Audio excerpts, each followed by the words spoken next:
ഓം ശാന്തി 1-10-2024. ഇന്നത്തെ മുരളിയുടെ main points. മധുരമായ കുട്ടികളെ, ദേഹി അഭിമാനി ആകുന്നതിനുള്ള പ്രാക്ടീസ് ചെയ്യൂ. ഈ പ്രാക്ടീസിലൂടെ തന്നെയാണ് നിങ്ങൾക്ക് പുണ്യാത്മാവാകാൻ സാധിക്കുന്നത്. ഏത് കർമ്മമാണോ ആത്മാ അഭിമാനി സ്ഥിതിയിൽ ഇരുന്ന് ചെയ്യുന്നത്, അതാണ് സുകർമ്മമാകുന്നത്. എത്ര നമ്മളിൽ സുകർമ്മത്തിന്റെ ശേഖരണമുണ്ടോ അത്രയും നാം പുണ്യാത്മാവാകുന്നു. കാരണം കർമ്മം സുകർമ്മമാണ്, പുണ്യകർമ്മമാണ്. അതിനാൽ നാം ചെയ്യേണ്ടത് ദേഹി അഭിമാനി അല്ലെങ്കിൽ ആത്മാ അഭിമാനി ആകുന്നതിനുള്ള പ്രാക്ടീസ് ചെയ്യുക എന്നതാണ്. ഇതിനായി നാം തുടർച്ചയായി പ്രാക്ടീസ് ചെയ്യണം. പലതരത്തിൽ പല വിധത്തിൽ പ്രാക്ടീസ് ചെയ്താണ് നാം ആത്മാഭിമാനി ആകുന്നത്. ആദ്യത്തെ ചോദ്യം: ഏത് ഒരു നോളജ് കാരണമാണ് നിങ്ങൾ കുട്ടികൾ സദാ ഹർഷിതരായി ഇരിക്കുന്നത്? ഉത്തരം: നിങ്ങൾക്ക് ജ്ഞാനം ലഭിച്ചിരിക്കുകയാണ്. ഈ നാടകം വളരെ അത്ഭുതകരമായി ഉണ്ടാക്കിയിരിക്കുന്നു. ഇതിൽ ഓരോ അഭിനേതാവിൻ്റെയും അവിനാശിയായ പാർട്ട് അടങ്ങിയിരിക്കുന്നു. എല്ലാവരും അവരവരുടേതായ പാർട്ട് അഭിനയിച്ചുകൊണ്ടിരിക്കുന്നു. ഈ കാരണത്താൽ നിങ്ങൾ സദാ ഹർഷിതരായി ഇരിക്കുന്നു. ഈ ഡ്രാമയുടെ ജ്ഞാനം നമ്മളെ ഹർഷിതമാക്കുന്നു. ഈ നാടകം അവിനാശിയാണ്. ഓരോ ആത്മാവിലും അവരവരുടേതായ പാർട്ട് അടങ്ങിയിരിക്കുന്നു. അതും അവിനാശിയാണ്. അങ്ങനെയുള്ള അവിനാശി പാർട്ട് ഓരോരുത്തരുടേതും അവരവരുടേതാണ്. അതായത് മറ്റുള്ളവരുടെ ആഗ്രഹമനുസരിച്ചോ അല്ലെങ്കിൽ ഈശ്വരന്റെ ആഗ്രഹമനുസരിച്ചോ ആത്മാക്കൾ അവരുടെ പാർട്ട് മാറ്റില്ല. ഓരോരുത്തരും അവരവരുടെ പരിധിക്കുള്ളിലുള്ള പാർട്ടാണ് അഭിനയിക്കുന്നത്. ഈ കാര്യം നാം മനസ്സിലാക്കുമ്പോൾ സദാ ഹർഷിതമായി ഇരിക്കുന്നു. രണ്ടാമത്തെ ചോദ്യം: ഏതൊരു കഴിവാണ് ബാബയുടെ അടുക്കൽ മാത്രമുള്ളത്, മറ്റുള്ളവരുടെ അടുക്കൽ ഇല്ല? ഉത്തരം: ആത്മാ അഭിമാനി ആക്കുന്നതിനുള്ള കഴിവ് ഒരു ബാബയുടെ അടുക്കലാണ്.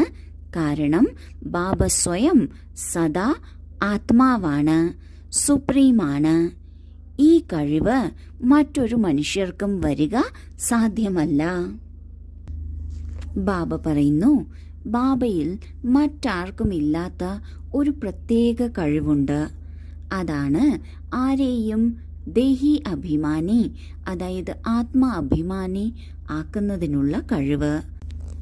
ബാബ സദാ പവിത്രമാണ്, സദാ ആത്മാഭിമാനിയാണ്, സുപ്രീമാണ്. അതിനാലാണ് ബാബയിൽ ഈ ഒരു കഴിവ് ഉള്ളത്.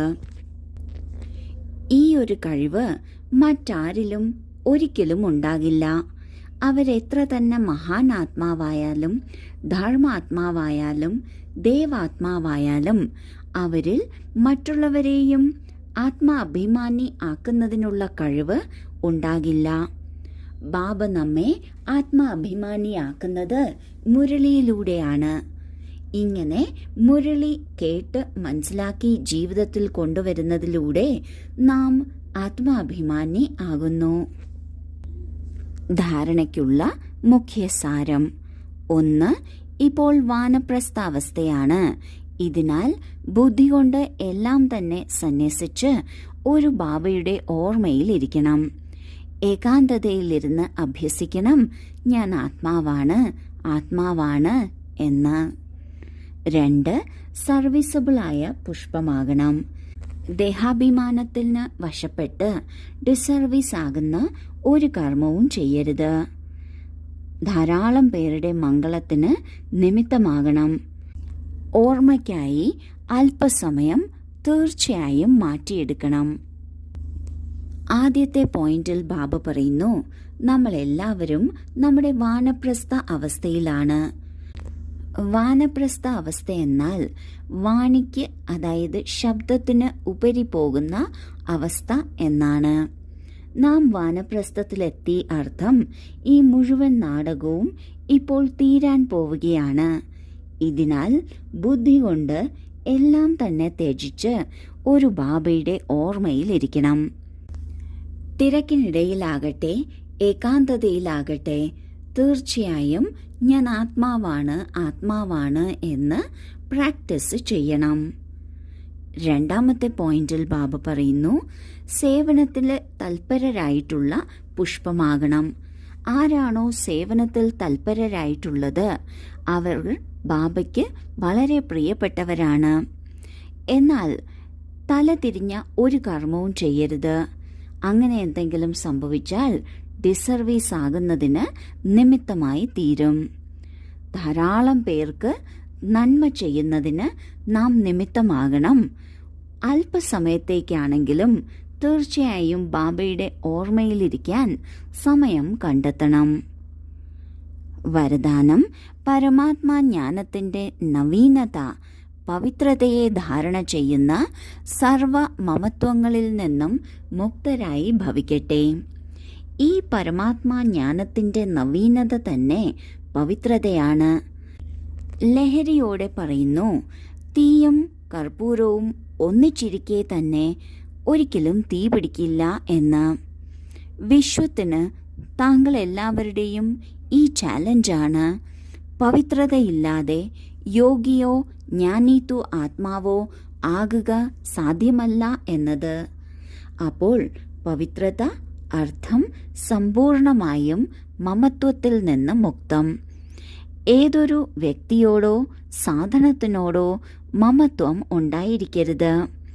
ഇങ്ങനെയുള്ള പവിത്രതയിലൂടെ പ്രകൃതിയെയും പാവനമാക്കാനുള്ള സേവനം ചെയ്യാൻ സാധിക്കും.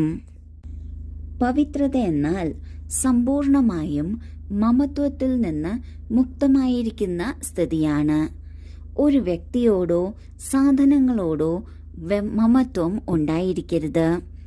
ഇത് തന്നെയാണ് പവിത്രത എന്നും ഉദ്ദേശിക്കുന്നത്. പവിത്രത എന്നത് ഈ പരമാത്മാ ജ്ഞാനത്തിന്റെ നവീനതയാണ്. പവിത്രതയില്ലാതെ യോഗിയോ ജ്ഞാനീതു ആത്മാവോ ആകുക സാധ്യമല്ല. എപ്പോഴാണോ ഇപ്രകാരം പവിത്രതയുടെ മൂർത്തിയാകുന്നത്, ഈ പവിത്രതയിലൂടെ പ്രകൃതിയുടെയും സേവനം ചെയ്യാൻ സാധിക്കും.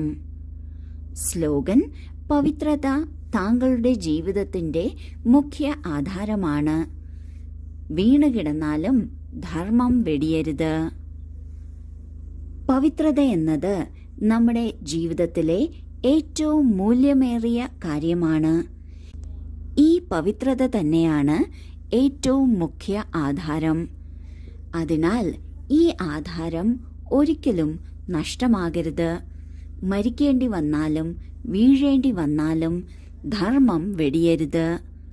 ഓം ശാന്തി.